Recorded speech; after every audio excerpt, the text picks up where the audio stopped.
Now on Driven, we travel back into time to when Model Ts ruled the road and Ford factories changed the world. You may be stepping in the same place where Henry Ford walked. And in those footsteps, the next generation of innovators soon will follow.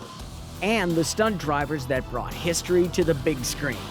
We go back to the future, Tin Lizzy style. So buckle up, Driven is straight ahead.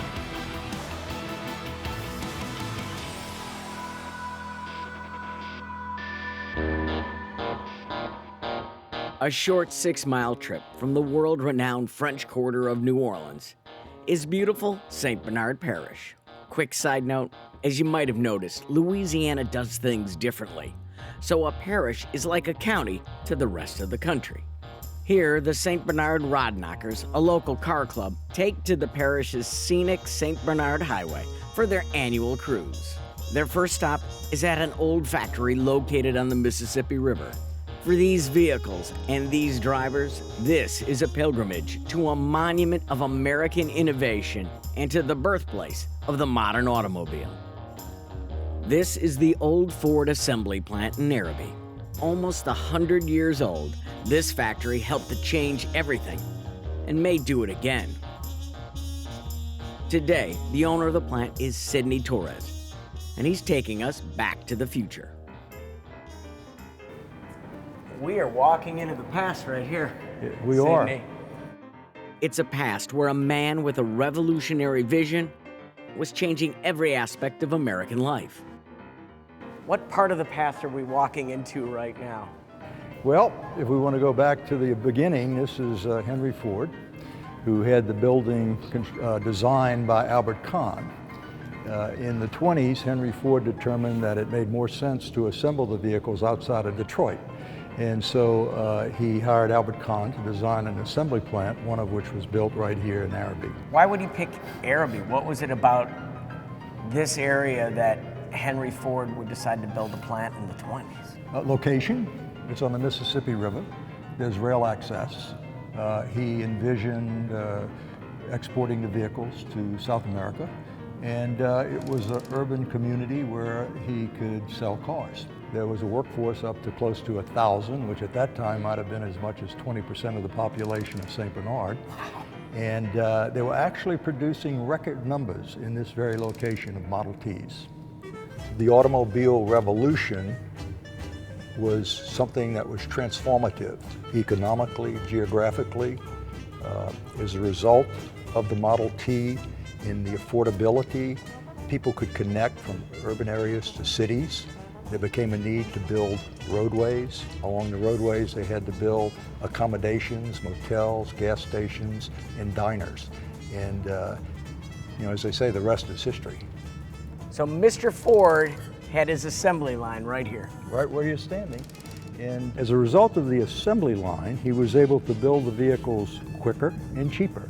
He went from 25 hours to build a vehicle to 2.5.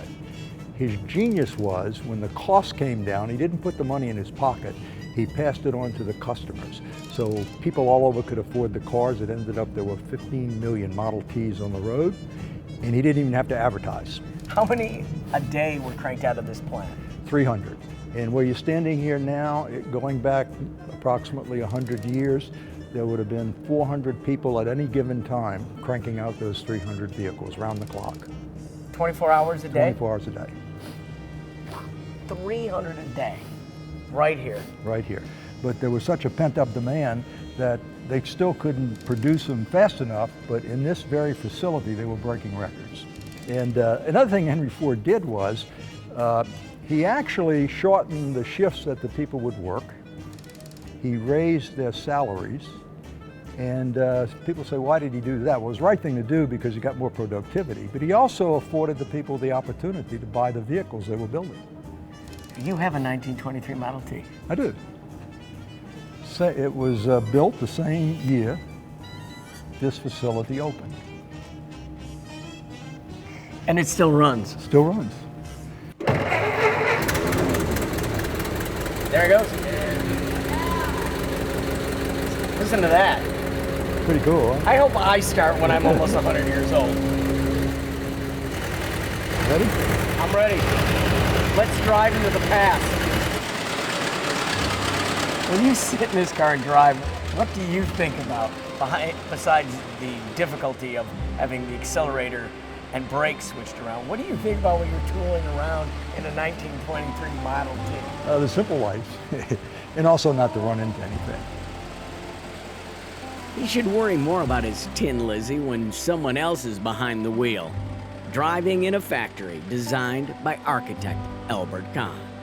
Albert Kahn was the most famous industrial architect of his time. He, in his own right, is a legend. Albert Kahn is the father of the Detroit skyline, the man who built Detroit into a mecca of automotive production and modern architecture. From the Fisher Building to the GM Building to the Packard Automotive Plant. This is the Packard plant today, abandoned, its history left to fade. This would not be the future of the Arabi Ford plant, now on the National Register of Historic Places. What do you see when you walk through this building now? I see a very historically significant building that needs to be historically restored, first and foremost. I also see, for the future, developing it as a sustainable venue for creative industries. And between film, digital, interactive media, combined with a large, multi-purpose event center, I see people congregating here. I see it assisting in redeveloping this community. Events and soirees already take place here, and tech, trends, and virtual reality will soon follow, all following in the tracks of the Model T. The assembly line doesn't exist any longer, but you can feel the energy of what happened here and what might happen here.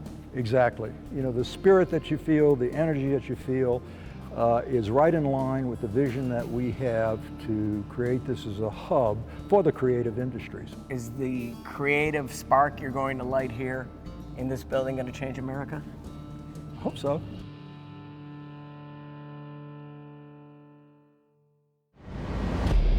Up next, the stuntmen that brought racing history to the big screen, and why they consider themselves lucky to be behind the wheel.